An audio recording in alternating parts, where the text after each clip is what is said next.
How's it going? Tuesday. Getting ahead of myself. Tuesday's November 7th, 2023. Continuing now a historic series of videos covering who is the best baseball player in a certain year. Combining both the National and American leagues. Gather all the players together who had the best year. Now, in order to determine who's the best for a year, here's what I decided to do. I take 13 categories for a year. Batting average, hits, home runs, triples, doubles, singles, RBIs, runs scored, slugging percentage, on-base percentage, base on balls, stolen bases, and total bases. 13 categories. Look at a player's achievement for a certain year and see who wins the most categories. That's how to determine who is the best baseball player for that certain year. Now, I said it was an historic series of videos. Why? Because I'm going to cover each year from 1871. That's where Baseball Reference starts. And I'm going to go all the way to 2023. That's about 152 years. So I'm going to have 152 videos on just, excuse me, baseball hitters. And see, every year, I want to see who's the best. And then I'm going to do another 152 videos on pitchers. So it should be 304 videos itemizing each individual year to see who's the best for that year. Started off with 1871. Levi Merrill won that year. Look up that video. Then 1872 was Ross Barnes. Won 5 categories out of 13. 1873, this video. Who's the best baseball player? I looked it up. Looked up the stats. Ross Barnes goes back to back. He won 1872. He wins 1873. Why? I'm looking at it on my computer. He won 10 out of 13 categories for that year, having the best achievement in all those categories. Ross Barnes, not in the Hall of Fame.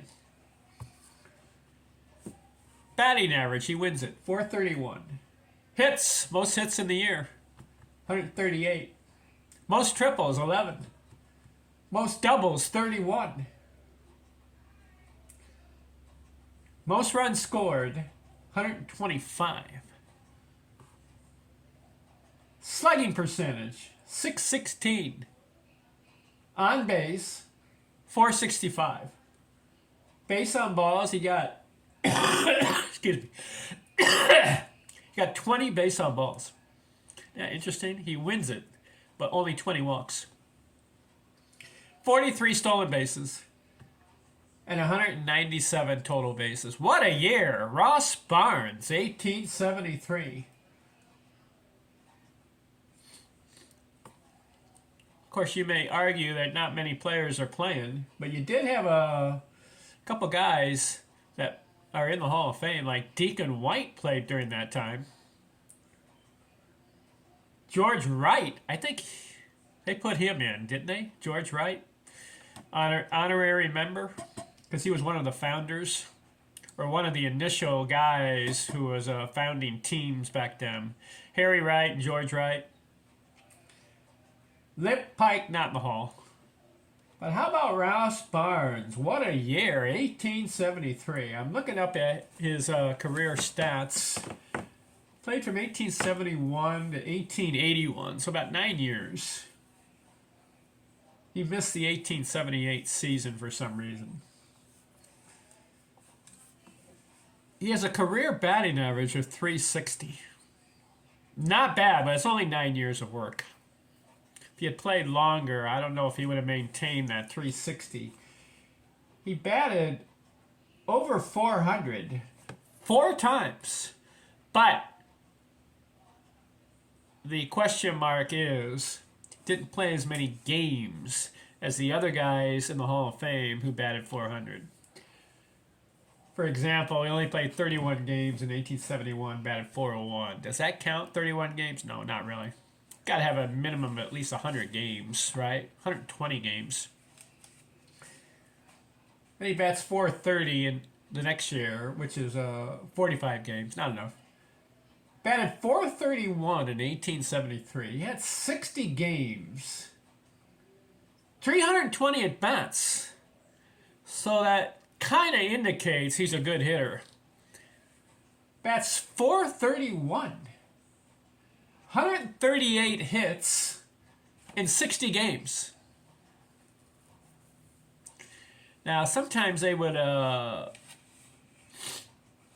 the baseball reference and stats kind of got mixed up on sometimes on the hits. But according to baseball reference, that's what I'm following.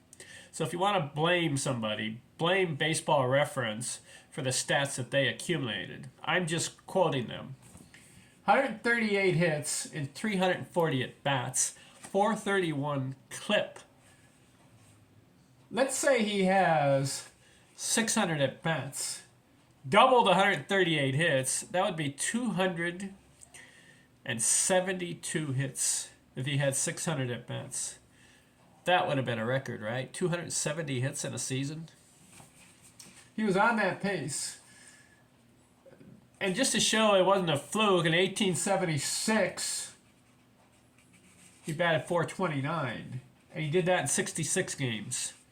Not enough games, but he had 342 at bats. Again, 138 hits. He's on a pace for that season for 270 hits if he had 600 at bats. So his career batting average 360. He had 860 career total hits. Didn't play long enough, 9 years. Ross Barnes. But you got to give it up to the guy. Not in the Hall of Fame. But he wins 1873. What do you think? That's what I'm going to do. I'm going to go each year and look who wins the most categories. And sometimes there'll be guys that tie, like three categories each. I'll mark them both as the best player for that certain year. So I'm going to continue this historic series of videos, 1871 through 2023, and focusing on each individual year. And we're going to rack up all these videos. Let's see who has the most years being the best player. And then we'll rank them toward the end. For example, if a guy wins 10 years being the best player and each 10 times he's did it, or 9 times, 8, 7, we'll rank it down. But Ross Barnes right now has 2 in a row. Way to go, Ross. Next video. 1874. Thanks for watching. I'm out.